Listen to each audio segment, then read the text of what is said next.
ಬೆಳಗಿನ 4ಕ್ಕ ಎಲ್ಲ ಶರಣರು ಸವಾರಿ ಹೇಳ್ತಾರ. ಅಗ್ನಿಯ ಹಾದು ಊರಾನ ದೇವರ ಬೆಟ್ಟಿಗೆ ಹೋಗ್ತಾರ. ಭಕ್ತರಿಗೆ ವರವನ್ನು ನೀಡ್ತಾರ.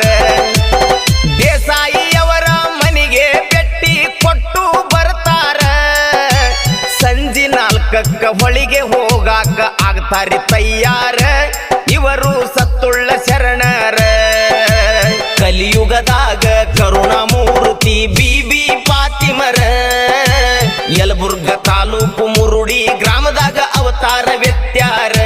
ಸತ್ಯದ ಶಕ್ತಿಯ ಅವತಾರ.